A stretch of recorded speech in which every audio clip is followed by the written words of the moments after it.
السلام علیکم ورحمۃ اللہ وبرکاتہ۔ بسم اللہ الرحمن الرحیم۔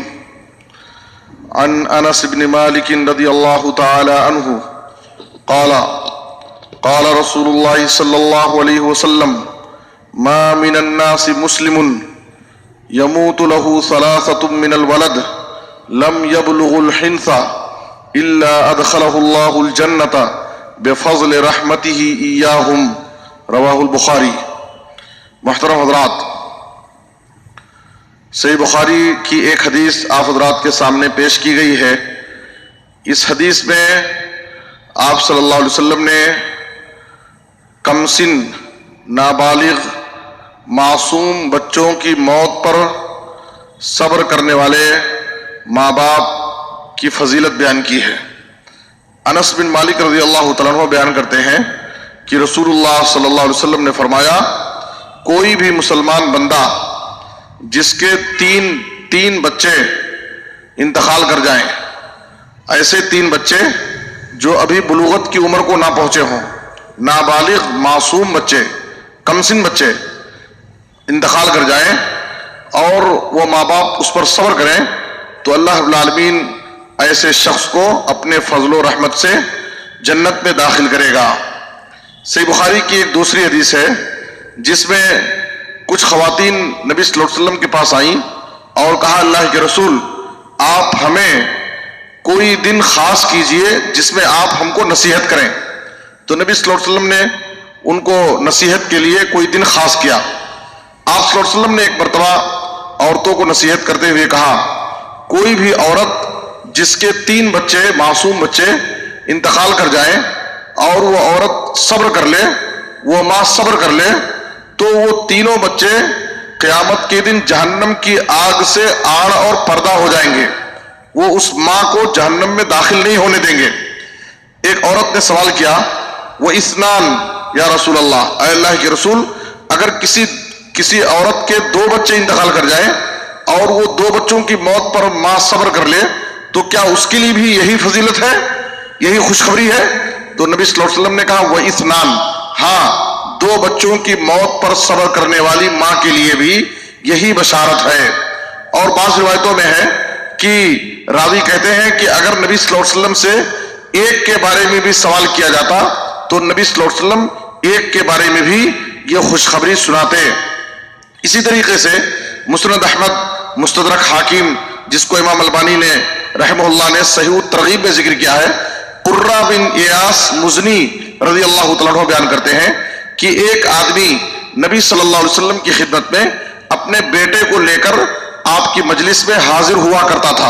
ایک دن نبی صلی اللہ علیہ وسلم نے اس سے سوال کیا، اتحبہ، کیا تم اپنے اس بیٹے سے محبت کرتے ہو؟ تو اس نے کہا، ہاں اے اللہ کے رسول۔ پھر اس نے آپ کو دعا دی، احبک اللہ کما احبہ،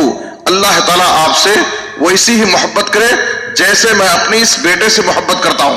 کچھ دنوں تک نبی صلی اللہ علیہ وسلم نے اس شخص کو اپنی مجلس میں غیر حاضر پایا، تو نبی صلی اللہ علیہ وسلم نے صحابہ کرام سے پوچھا کہ فلاں شخص کہاں ہے، اس کے بیٹے کا کیا حال ہے؟ تو نبی صلی اللہ علیہ وسلم سے صحابہ کرام نے بتایا کہ اس کے بیٹے کا انتقال ہو گیا۔ کچھ دنوں کے بعد جب وہ آدمی نبی صلی اللہ علیہ وسلم سے ملا تو نبی صلی اللہ علیہ وسلم نے اس کو تسلی دیتے ہوئے اس کو خوشخبری دی، کیا تو اس بات کو پسند کرتا ہے کہ جب تو جنت میں جائے گا تو جنت کے جس دروازے پر جائے گا، تیرا وہ معصوم بچہ جو انتقال کر گیا اور اس کی موت پر تو نے صبر کیا، وہ بچہ جنت کے ہر دروازے پر تیرا انتظار کر رہا ہوگا، جنت کے ہر دروازے پر وہ بچہ تیرا استقبال کرے گا اور تجھے اپنے ساتھ جنت میں لے جائے گا۔ تو آپ دیکھیے معصوم بچوں کی موت پر صبر کرنے کی جو فضیلت احادیث کے اندر بیان کی گئی ہے۔ اسی طریقے سے ابن ماجہ کی ایک حدیث میں ہے جو صحیح الترغیب و ترہیب میں بھی ہے کہ آپ صلی اللہ علیہ وسلم نے کہا، کوئی بھی بچہ جو ماں کے پیٹ میں انتقال کر جائے، ماں کے پیٹ میں اگر انتقال کر جائے اور وہ ماں اس بچے کے اوپر صبر کر لے، اللہ کے فیصلے سے راضی رہے اور اللہ تعالیٰ سے اجر و ثواب کی امید رکھے، تو وہ بچہ اپنی ماں کو نال پکڑ کر کے، نال یہ ناف سے ملا ہوا ایک حصہ ہے، نال پکڑ کر کے اپنے ساتھ وہ بچہ اپنی ماں کو جنت میں لے جائے گا۔ تو اس حدیث کے اندر بھی ایسی ماں کو، ایسے والدین کو بشارت دی گئی ہے جن کے معصوم بچے اس دنیا سے انتقال کر جاتے ہیں اور وہ ماں باپ صبر کر لیتے ہیں تو ان کو دخول جنت کی بشارت سنائی گئی ہے۔ اسی طریقے سے ایک 5ویں حدیث جو سنن ترمذی میں ہے، آپ صلی اللہ علیہ وسلم نے کہا جب کسی کا معصوم بچہ انتقال کر جاتا ہے تو اللہ تعالیٰ فرشتے سے پوچھتا ہے، حالانکہ اللہ تعالیٰ کو بخوبی علم ہے، اللہ فرشتوں سے سوال کرتا ہے کیا تم نے میرے بندے کے بچے کی روح قبض کر لی؟ تو فرشتے کہتے ہیں ہاں اللہ۔ اس کے بعد اللہ کہتا ہے کیا تم نے میرے بندے کے دل کے ٹکڑے کو، اس کے دل کے پھل کو اس سے چھین لیا؟ تو فرشتے کہتے ہیں ہاں اللہ۔ تو اللہ تعالیٰ کہتا ہے کہ اے میرے فرشتوں، جب تم نے اس کے معصوم بچے کی روح چھین لی، جب اس کے معصوم بچے کی تم نے روح نکالی تو اس مشکل گھڑی میں، اس صدمے اور غم کے موقع پر وہ ماں باپ نے کیا کیا؟ تو فرشتے کہتے ہیں حمیدہ کا وسترجع،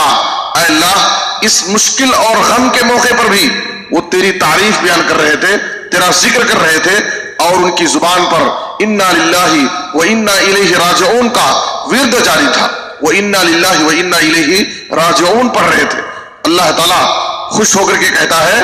ابنوا لعبدی بیتا فی الجنہ وسموہ بیت الحمد، اے میرے فرشتوں، میرے اس بندے کے لیے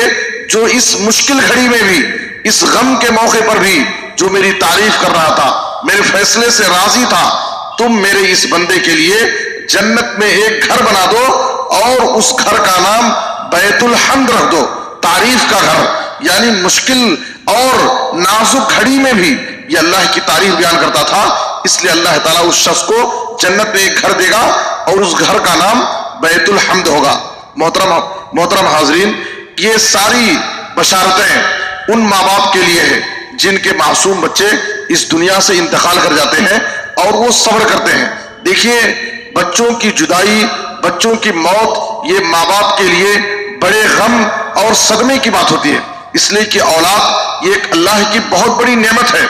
اس نعمت کی جدائی پر، اس نعمت سے محرومی پر جو ماں باپ صبر کر لیتے ہیں، یہ ساری بشارتیں، خوشخبریاں انہی ماں باپ کے لیے ہے جو اس نازک گھڑی میں، اس مشکل گھڑی میں، اس غم کے موقع پر، اس صدمے کے موقع پر وہ صبر و ضبط سے کام لیتے ہیں، جزا فضا نہیں کرتے، اللہ رب العالمین کے بارے میں کوئی شکوہ اور شکایت نہیں کرتے، تقدیر پر کوئی اعتراض نہیں کرتے ہیں۔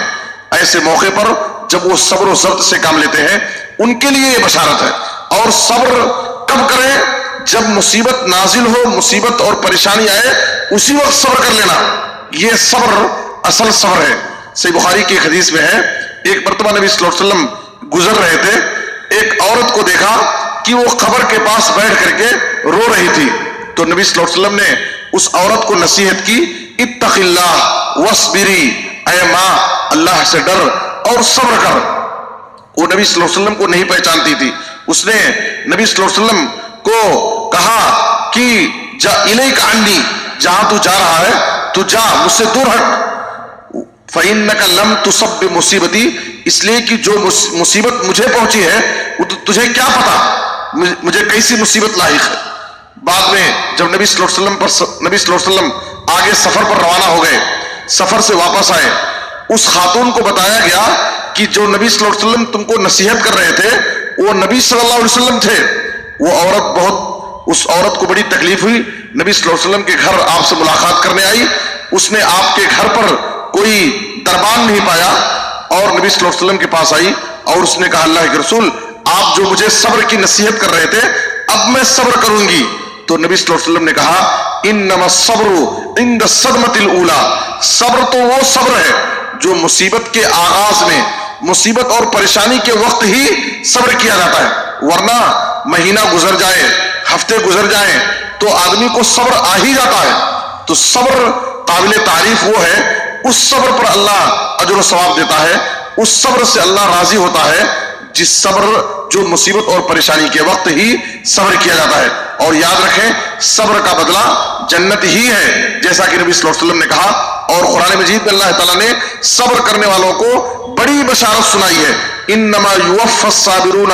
اجرہم بغیر حساب، اللہ تعالیٰ صبر کرنے والوں کو بے حساب اجر و ثواب دیتا ہے۔ لیکن صبر کرنا کوئی آسان چیز نہیں ہے، یہ بہت قابل تعریف عمل ہے اور بہت ہی عظیم عمل ہے کہ مصیبت اور پریشانی میں بھی آدمی اللہ کے فیصلے سے راضی رہے۔ اللہ سے دعا ہے کہ اللہ تعالیٰ ہمیں اپنی زندگی میں آنے والے مصائب و مشکلات میں صبر و ضبط سے کام لینے کی توفیق دے، اللہ کے فیصلے سے راضی ہونے کی اللہ ہم کو ہر حال میں توفیق عطا فرمائے، آمین۔ تقبل یا رب العالمین، وصلی اللہ علی نبینا محمد وآلہ وصحبہ اجمعین۔